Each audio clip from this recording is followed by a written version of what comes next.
Assalamualaikum warahmatullahi wabarakatuh. Waalaikumsalam. Bismillahirrahmanirrahim. Wassalatu wassalamu ala rasulillah. La haula wa la quwata illa billah, amma ba'du. Tak terasa kita sudah memasuki hari ke-20 bulan suci Ramadan, yang artinya sebentar lagi kita akan memasuki penghujung bulan suci Ramadan. Mudah-mudahan kita senantiasa diberikan kesehatan agar kita senantiasa bisa menjalankan ibadah puasa dengan sempurna. Dan malam hari ini menemani waktu bersantai teman-teman semua, saya Muhammad Noval Rosyadi kembali hadir menyapa teman-teman semua melalui program kesayangan kita bersama. Di mana lagi kalau bukan di Nadwa Voice, persembahan dari Nadwa Media House. Dan malam hari ini kita sudah kedatangan tamu yang spesial yang datang dari seberang pulau, ya, dari Sumatera Selatan. Ya. Di samping saya sudah ada komandan atau Satkorwil Banser Sumatera Selatan. Assalamualaikum Dan. Waalaikumsalam warahmatullahi wabarakatuh. Kabar baik Dan? Alhamdulillah baik. Sehat Dan ya? Alhamdulillah sehat. Berangkat dari Sumatera kapan Dan? 2 hari yang lalu. 2 hari yang lalu. Transit di Jakarta, terus tadi sore nyampe di sini. Alhamdulillah sehat. Sudah ke berapa kali menginjakan kaki di Buntet Dan? Wah, udah nggak kehitung. Wah, alhamdulillah sudah nggak kehitung ya. Berarti sudah betah dengan Buntet Dan? Alhamdulillah sangat betah. Sangat betah sekali ya. Datang jauh-jauh dari Sumatera Selatan, datang ke Buntet, tentunya capek Dan ya? Enggak. Oh nggak capek ya? Karena mungkin sudah betah tadi Iya, ya? betah Alhamdulillah ya. Beliau ini merupakan Satkorwil Banser Sumatera Selatan gitu. Rencana mau berapa hari Dan di Buntet? Insya Allah 1 hari di sini, bermalam besok kita harus bertolak ke Palembang. Oh, Palembang luar Siap. biasa. Mudah-mudahan beliau sehat selalu sehingga bisa menyelesaikan seluruh kegiatan beliau ya, terutama di Cirebon dan di Jakarta sampai nanti di Palembang. Baik teman-teman semua, kita akan ngobrol panjang dengan beliau, terutama dengan isu-isu yang sekarang sedang berkembang atau sedang viral ya, terkait dengan Banser. Kita mungkin beberapa hari lalu sudah mengetahui semua ada isu terkait dengan pembubaran pengajian. Nah, kita akan nanti langsung konfirmasi ke beliau seperti apa sebenarnya gitu. Namun sebelum kita membahas ke situ, kita pengen ngobrol panjang dulu dengan beliau ya, karena beliau ini Satkorwil Banser tentunya sudah banyak pengalamannya teman-teman ya. Dan Banser di mata jenengan itu seperti apa Dan? Banser itu di mata saya itu ya adalah suatu organisasi, Ya. ya, badan semi otonom dari GP Ansor itu sendiri, Ya. sebagai penggerak, pengaman dan juga pengemban Ya. pada organisasi gerakan pemuda Ansor, Ya. yang mempunyai kualifikasi. Ya, pertama ya ini harus beragamakan Islam, Betul. terus juga mempunyai sehat badan, rohani juga maupun batin. Pertama di Banser juga harus siap mental. Oh, siap mental Dan ya? Juga harus siap Mental lahir batin Dan? saya harus batin. Itu harus dimiliki oleh harus, anggota Banser. harus. Saya kalau inget Banser Dan, inget dauhnya Abah Hentus almarhum Dan. Oke. Banser itu tidak takut mati, Iya. tapi takut lapar. Wah, Begitu Dan ya? ya itu bahasa Guyon ya, guyonan saja. guyon. Iya betul, betul. Ya.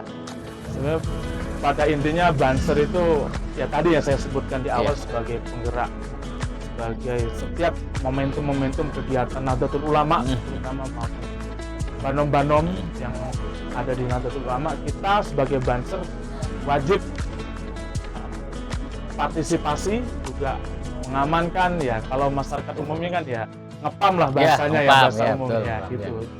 Berarti garis komandonya ada di PBNU atau di? Kita ada di GP Ansor, Di GP Ansor, komandonya ya. ada di GP, dan itu mulai dari pimpinan pusat, wilayah, cabang, kabupaten, PAC, bahkan sampai desa itu sudah ada semua di garis komandonya. Komando gitu ya. Kalau hitungan tahun Dan, kalau hitungan tahun, itu sudah berapa lama ada di Banser Dan? Saya itu kalau mengenal Banser ya, Ya, hitungan waktu ya. saya masih ingat tahun 99 waktu itu ya, usia saya sih waktu itu baru SD kalau nggak salah. Masih SD, SD, saya masih SD, saya pernah diajak abah saya hadir di salah satu diklat yang dimana ada pertunjukan yang mungkin seru ya, seru sekali. Ya, suruh merayap dan lain sebagainya. Dari situ, dari kecil saya sudah mengenal Banser. Dan alhamdulillah saya akhirnya masuk ke dunia organisasi Gerakan Pemuda Ansor itu dari tahun 2015. 2015, sekarang udah 2024 ya, sudah lama sekali waktunya itu. Nah, dari sekian waktu itu dan pasti dong banyak pengalaman, banyak cerita ketika di Banser, baik itu ketika ngepam ataupun kegiatan yang lainnya gitu. Mungkin bisa di-spill dan pengalaman menarik selama bergabung di Banser itu, Dan. Pengalamannya sangat banyak sekali ya. Kalau diceritakan, saya itu teman-teman ini terutama di Sumatera Selatan ya, khususnya Banser itu, kaderisasi itu sebagai urat nadinya organisasi.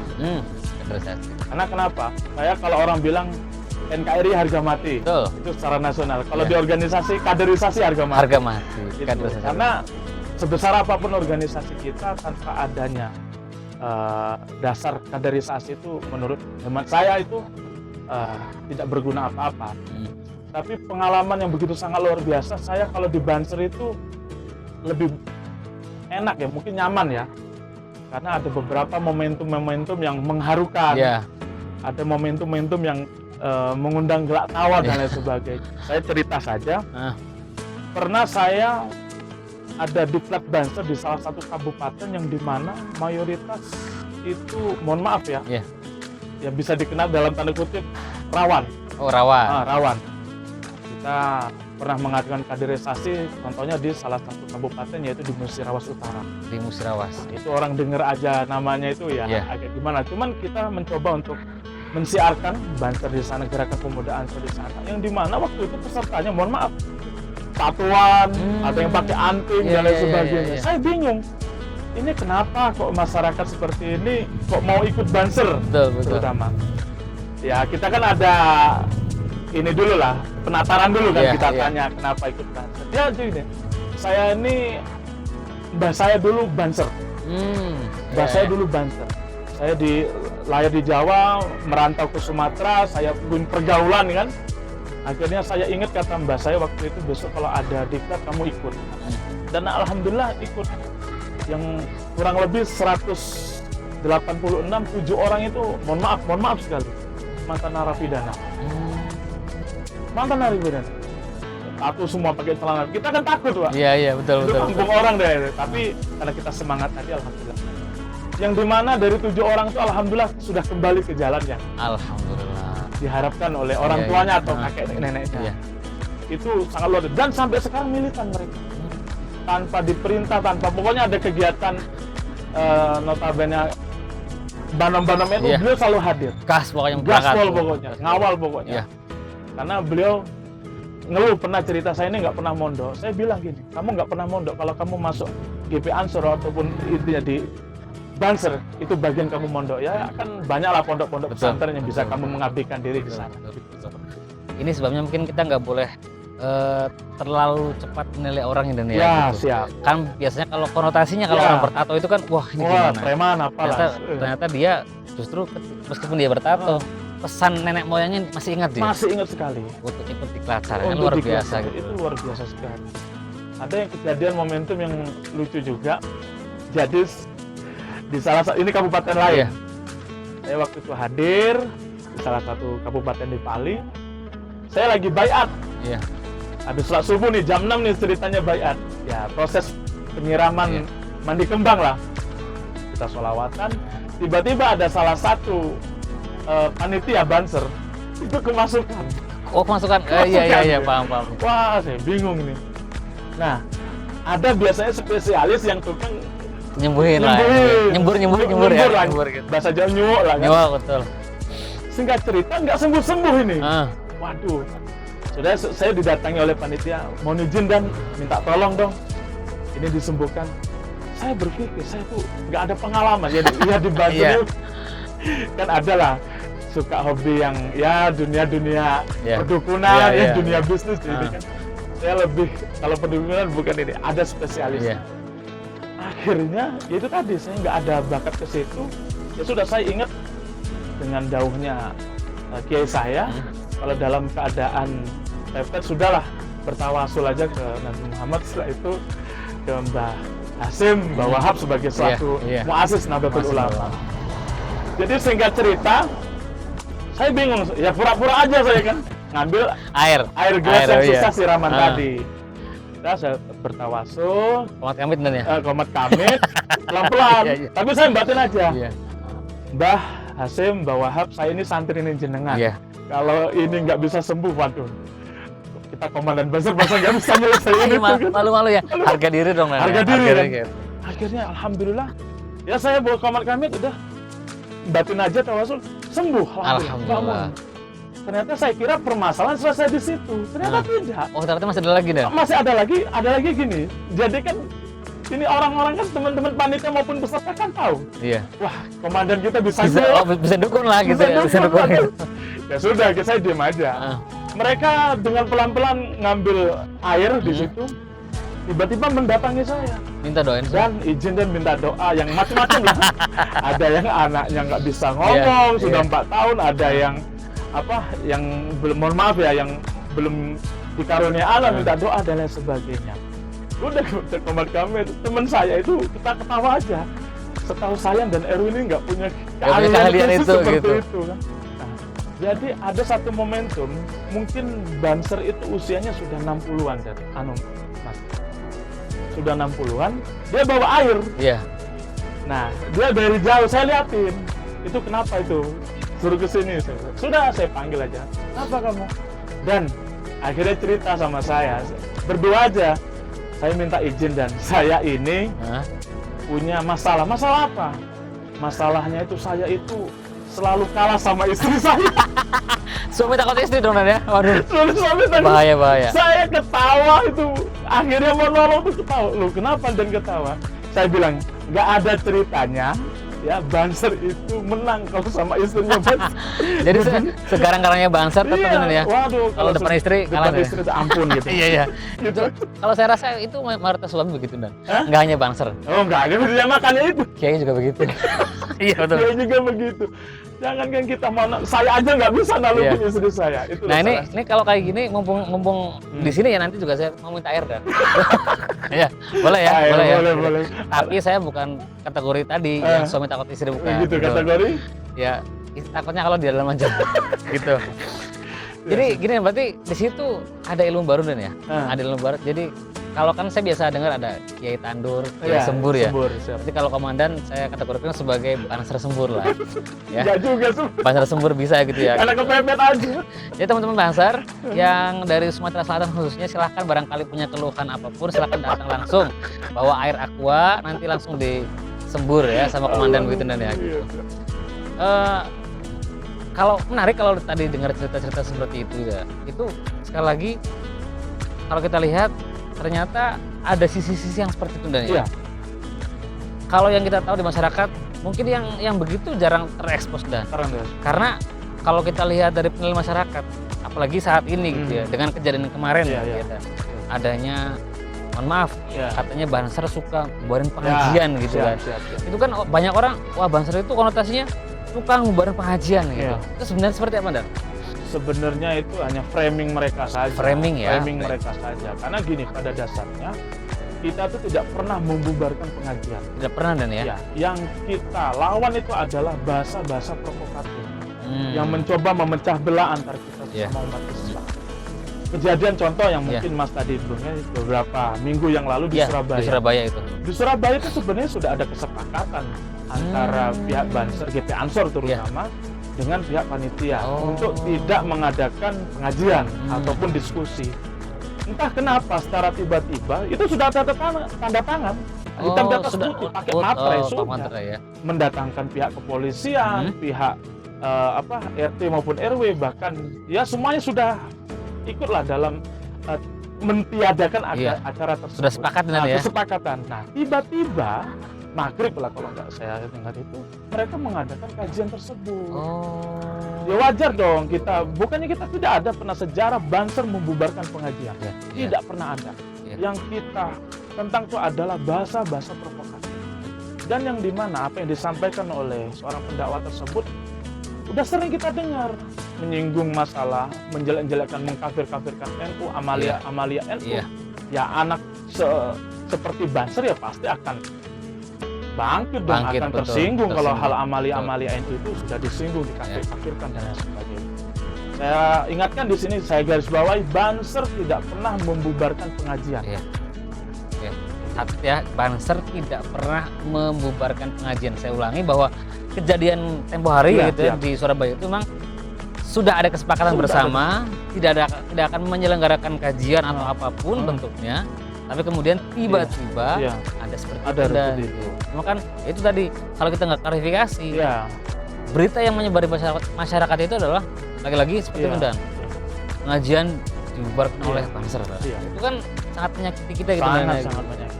Nah, ditambah dengan isu yang setiap tahun bergulir, yaitu isu tahunan sebenarnya itu ya. Di setiap tanggal 25 Desember pasti Banser itu muncul lagi. Banser jaga gereja. Banser jaga gereja. Ini barangkali bisa dijabarkan, dan dari kapan sebenarnya kemudian Banser jaga gereja? Apakah memang ada katakanlah secara resmi perintah Banser jaga gereja? Itu betul apa tidak? Jadi gini, sejarahnya kenapa Banser itu jaga gereja pada tahun 1996. Ada kejadian pembakaran gereja di Situbondo. Situbondo. Tahun 96, waktu itu diinstruksikan oleh almarhum Kiai Haji Abdurrahman Wahid, seperti kita kenal Gus Dur. Waktu itu beliau selaku ketua PBNU waktu itu menginstruksikan Banser untuk menjaga gereja. Nah, akhirnya sampai detik ini menjaga gereja itu bukan kita menjaga gerejanya, tapi kita sebagai warga negara Indonesia, sebagai anak bangsa itu menjaga kebinekaan, menjaga Indonesia ya. Menjaga Indonesia. Karena kenapa? Contoh pada tahun 2000-an ada salah satu sahabat kita, sahabat Rianto yang di Mojokerto, Mas Rianto, itu luar biasa itu. Waktu jaga gereja, ya mungkin teman-teman di media juga tahu kan, bom pada waktu itu luar biasa, dan kita benar-benar menjaga kebenekaan, tidak pernah. Ya kalau yang dikatakan masyarakat pada umumnya mungkin mereka tidak mengenal Banser secara mendalam. Betul, taunya cuma di medsos doang. Di medsos doang, terbawa isu. Jadi kalau kita berada di depan gereja jadi ikut gitu. Keluar dari Islam gitu. Jadi sebenarnya memang ada perintah dan waktu itu ada dengan dasar itu tadi. Dengan dasar menjaga kebinekaan itu. Jadi bukan serta-merta kemudian kita ikut menjaga, kita terbawa ke golongan mereka, bukan ya. Tapi murni memang pikirannya lebih jauh lagi, menjaga Indonesia, bukan menjaga orang yang seperti itu, dan itu harus sekali. Dan memang resikonya besar banget dan menjadi anggota Banser itu karena tadi menjaga gereja itu kemudian timbullah fitnah Banser itu kafir.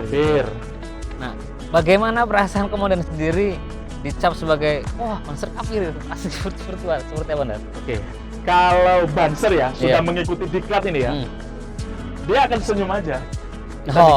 Ya senyum aja, karena itu udah resiko kita. Tadi kan seperti Banser itu seperti apa yang kenapa tahan mentalnya harus kuat. Karena itu tadi, karena kita menjaga kebinekaan wajar lah. Orang nggak suka, orang kadang-kadang tidak, apalagi orang yang awam itu Islam, ormas Islam ngapain jaga gereja, ngapain ikut kegiatan-kegiatan contoh di Bali biasanya, dan lain sebagainya, kegiatan keagamaan dan lain sebagainya, itu hal yang biasa lah menurut gitu. Jadi dianggap angin lalu saja. Siap. Ini namanya Banser yang sudah luar dalam dan sudah kaderisasi ya. Bukan cuma Banser bajunya aja gitu. Siap.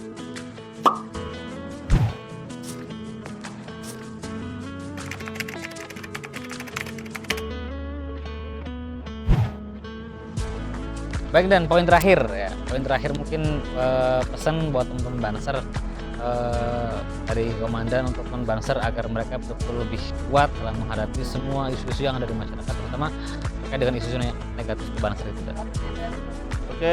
Pesan saya buat sahabat-sahabat Banser di seluruh Indonesia, tetap semangat, jangan pernah ragu kecintaan kita terhadap organisasi yang begitu sangat luar biasa ini. Niat kita di organisasi ini adalah mencari keberkahan dan ibadah. Buat teman-teman juga menghadapi isu-isu yang berkembang, mengutamakan tabayun. Tabayun itu menjadi salah satu adat istiadat di Nahdlatul Ulama. Jadi jangan pernah menerima langsung apa-apa yang berita dari luar sana. Tetap semangat, jangan pernah putus asa. Siap. Terima kasih. Luar biasa, terima kasih.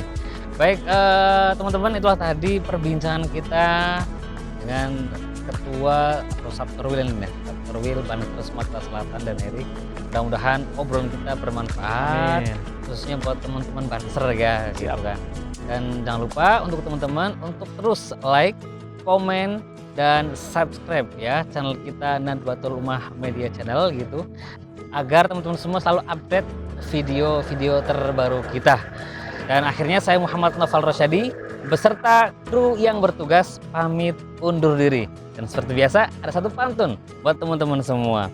Jika suka jangan bikin baper. Katakan cinta, datangi orang tuanya. Santri Aswaja dan anggota Banser setia pada negara dan siap menjaganya. NKRI harga mati. Wassalamualaikum warahmatullahi wabarakatuh.